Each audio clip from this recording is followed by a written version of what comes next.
Senhor presidente, senhores deputados, senhora deputada, telespectadores da TV Ali, ouvintes da Rádio Ali, trabalhadores da imprensa.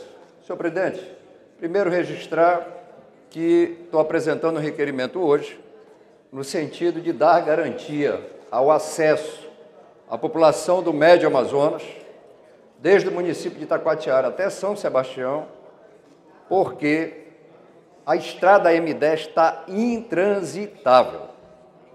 É uma cratera só, é buraco que não acaba mais.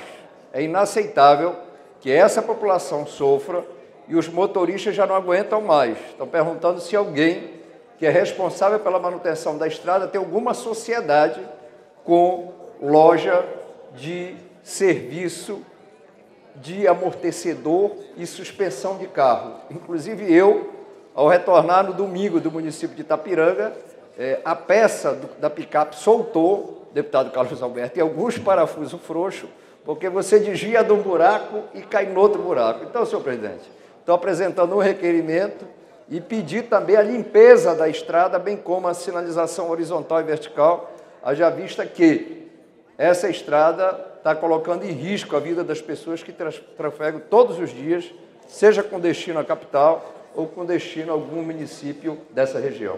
Mas, senhor presidente, eu não poderia deixar de registrar e lamentar que, ao encontrar a solução para a questão de reposição de perdas de recursos, para a liberação de tributos federais, no caso, principalmente o IPI, o governo federal atingisse o polo, que é o segundo maior arrecadador de recursos para o polo industrial da Zona Franca de Manaus, que é o de concentrados.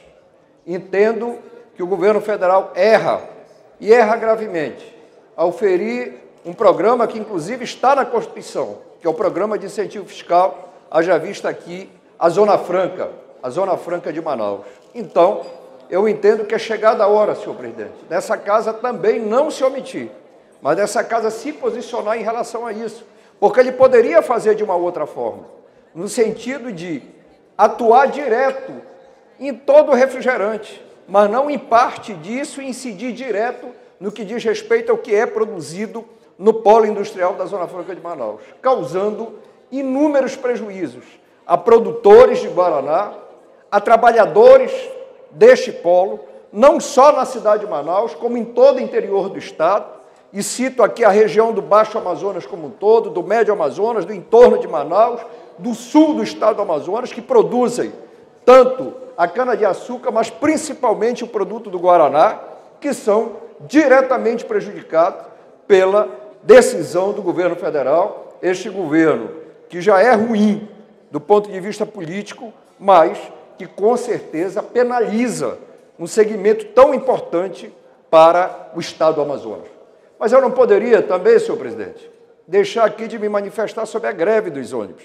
Veja bem o seguinte, é a 10ª greve de ônibus na cidade de Manaus, deputado Carlos Alberto, somente esse ano. Somente este ano, 10 greves. Ou seja, como dizem na minha terra, nesse pau tem formiga. Por quê? Porque não é interesse simplesmente de resolver o problema de uma categoria. Há, com certeza, interesses políticos outros. E é lamentável que tanto a Prefeitura de Manaus quanto os empresários permitam que chegue a esse ponto. Porque a greve só foi resolvida porque a população resolveu tomar providência.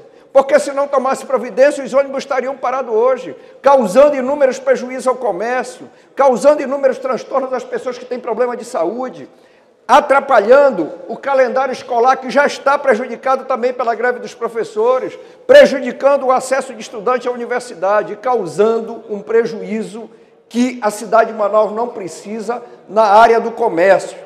Então, erra a Prefeitura de Manaus, erra os empresários, mas também nós não podemos deixar de registrar a irresponsabilidade do presidente do sindicato, que atua de forma de humilhar a população de Manaus. O trabalhador, as pessoas que precisam de transporte coletivo não precisam passar por essa humilhação. E foi o que este sindicato impôs à população da cidade de Manaus, como também a ausência por parte da Prefeitura de Manaus de tomar uma decisão célere, inclusive de intervir, se fosse necessário, para não punir a população da cidade de Manaus. Então, eu quero aqui lamentar profundamente e entendo, senhor presidente, que a população, a classe trabalhadora da cidade de Manaus, não precisa passar por esse tipo de transtorno, não precisa ir às vias de fato, porque foi o que aconteceu. A população concentrada na Zona Leste teve que realizar um quebra-quebra para que as autoridades